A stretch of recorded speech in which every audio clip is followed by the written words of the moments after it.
So, I know this is going to come as a big shock to a lot of you, but I'm not cisgender. I'm also not straight.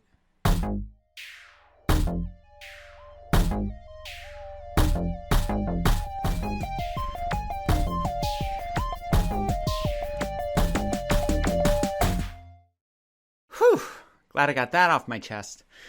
In all seriousness, though, this has kind of been on my mind since the coming out video from Abigail Thorne, who runs PhilosophyTube. She came out in a recent video titled Identity.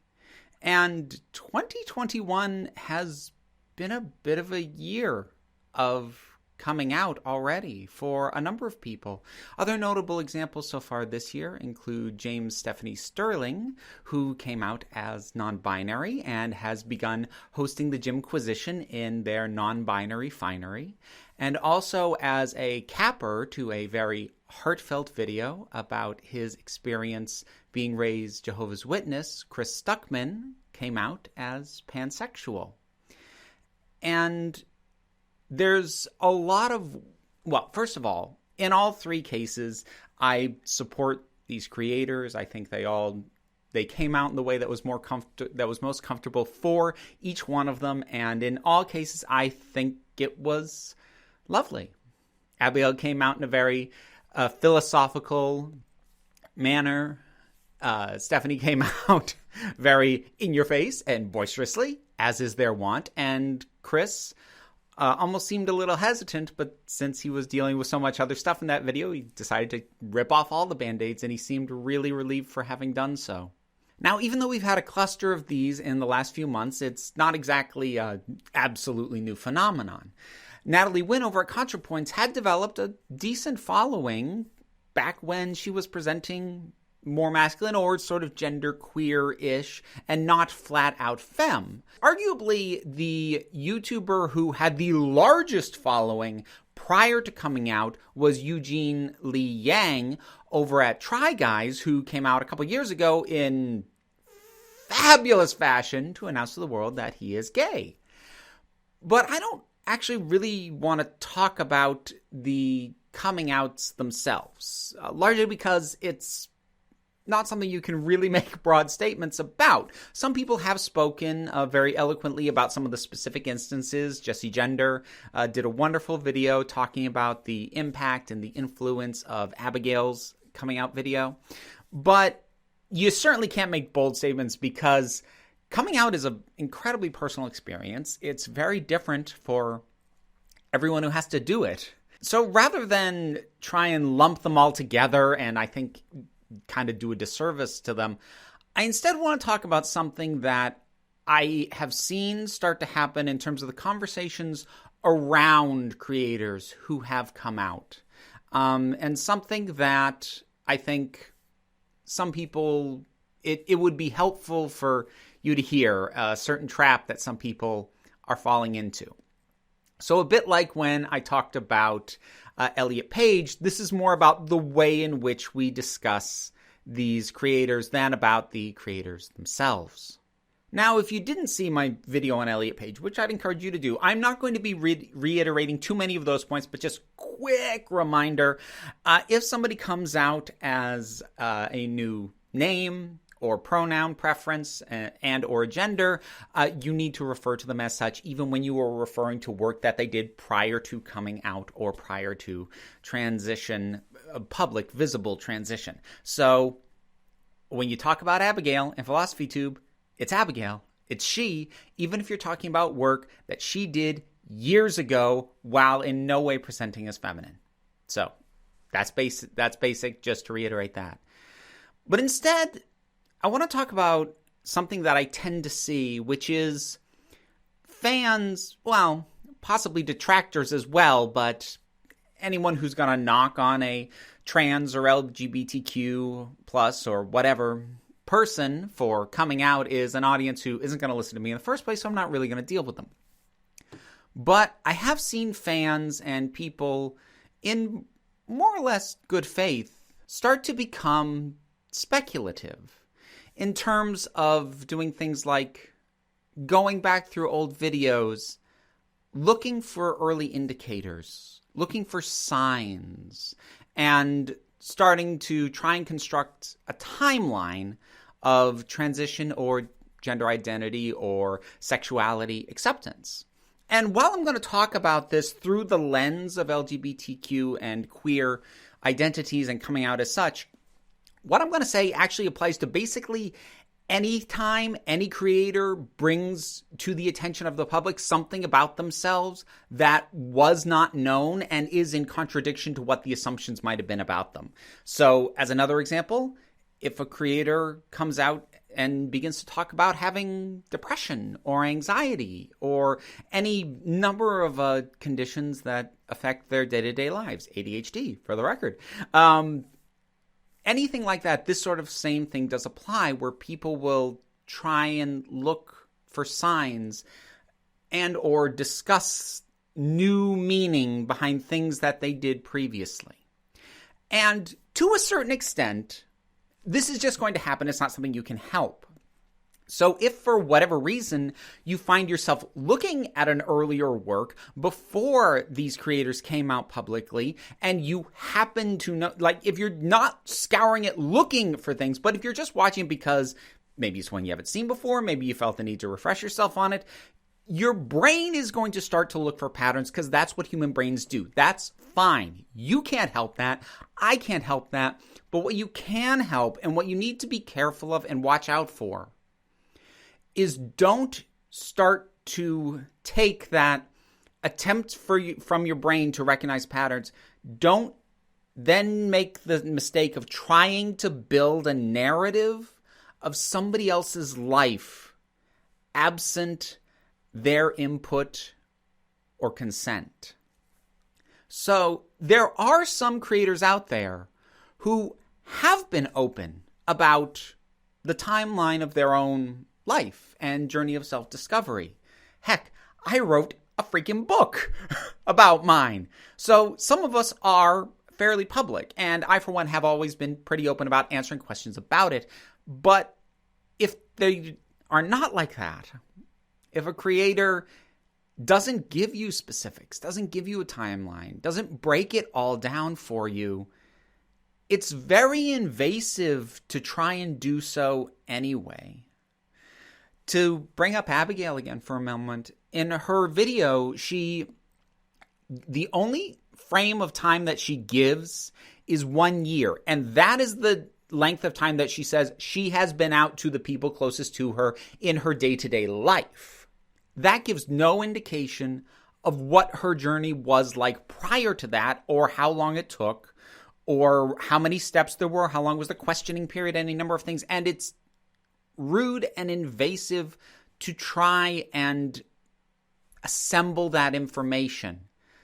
Because if they wanted you to know, creators would tell you. Look, to a certain extent, anyone who makes their living on this platform, or anything vaguely similar to it, we are in the public eye. And we have chosen to make parts of ourselves, our lives, our thoughts, our minds, our being public and visible. But we still have the right to decide what is going to be public, what is going to be visible. And if we choose not to discuss something, the best thing that you can do is try and respect that. And I know some people won't. And I know some people will say, well, if you're in the public eye, you have no right to privacy. Yeah, we do. And it's especially troubling for me when I see people who believe themselves to be allies and think that in some way they're helping or being supportive by going back and looking for the signs. And like, my own inclinations for the most part is to not speculate on a creator's personal life by and large. I mean, there's a reason that I have almost never in the many years of this channel talked about a creator's personal life. Generally, I almost exclusively talk about their work. And the few times that I have brought in conversations about an artist or creator's personal life, I'm honestly kind of terrified to go back and look at those videos because I think I might end up feeling ashamed of them. And part of the reason for my, at this point, increased awareness of this, even though it was something that thought I was pretty good about, is I've made this mistake. There was a point some time ago when a creator whose work I enjoyed and still enjoy, I thought that I saw indications in their videos that maybe they were like me. Little things, and I'm not going to say any of what they were, but little things felt familiar to me. Little things that were said, little things that were done made me think, I think I know what they're going through. And then, to my shame and hubris, I reached out to them, basically saying, I think you might be going through something like this. I've gone through something like this. If you're needing someone to talk to, I'm here. And I had no business doing that. I had no right to speculate about somebody else's life, somebody I didn't know. It was kind of the first time in a while that I got a reminder of the fact that I'm not immune to parasocial relationships. The one-sided relationship where you feel like you know the person on the screen, but they don't know you. And it was made clear to me that what I did was invasive, was a violation of their privacy. Even though I didn't try and look up stuff, I didn't dig through stuff. It was taking in the work that they put out there, but I still overstepped. I'm grateful that I didn't do so publicly. You know, there's no Twitter footprint for this. I didn't make a video about this, but I did still do it. And it was wrong. And having seen, again, people who are fans and supportive start to venture down that road of piecing together somebody else's life story, it begins with, oh, I want to better understand them. Let's look at their old stuff. Oh, look at this. Maybe that was a sign. Maybe that was an indicator. And it ends with watching completely different people and seeing those people do something and then leaping to a conclusion of, oh, well, this other creator did things like that and now they've come out as whatever they've come out as. Maybe this other creator who I'm seeing do these early things, maybe that means, and then suddenly you are not only trying to backfill the first creator's life, you are trying to project forward a timeline of the life of somebody you don't know. I have felt so much joy in my heart in 2021 for Abigail, for Stephanie, for Chris, and previously for all the other creators that I've seen come out before that. But I don't know them.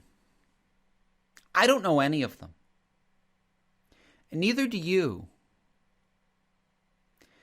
And trying to assemble a picture of their life that they haven't made public, trying to get a view into their world, the kind of view that they reserve for their true friends who know them, you have no right. It is invasive. It is not supportive. And it's a frighteningly easy thing to slip into doing. I did. I learned from it, so there's that. I'll take it.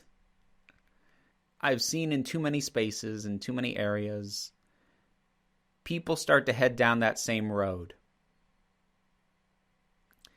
It's not good for you to start to think you know someone to a level of intimacy that you don't and can't.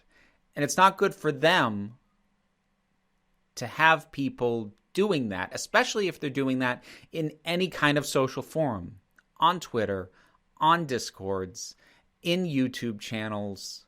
And again, some people will do it in bad faith. But if you're happy for someone who's come out, then just take in the information they are prepared to provide you. Please don't speculate about what they might not be saying or what dots they haven't connected. If they wanted them connected, they would do it. I'm sorry that this was kind of a down note video, especially on a topic that, again, brings me a lot of joy. I feel so wonderful seeing people with platforms the size of Abigail and Chris and James Stephanie Sterling, the gender mess. Their term, I'm allowed to say it.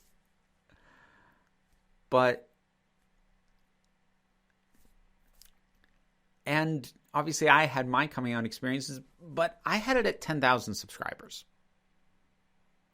They're doing it at hundreds of thousands, million subscribers. They're doing this. The visibility warms me. And I hope it does you. But don't try and cash that warmth in to attain something that isn't for you, isn't meant for you. They'll give you what they want you to have. So there we go.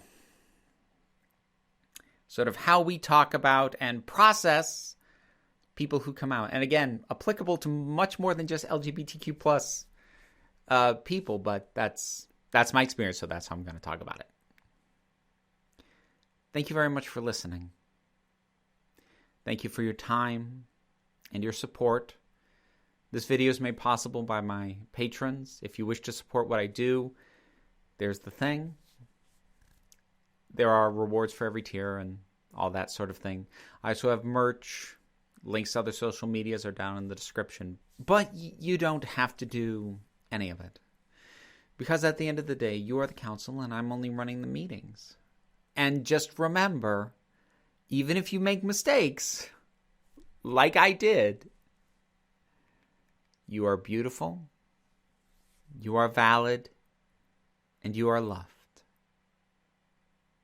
This council is adjourned.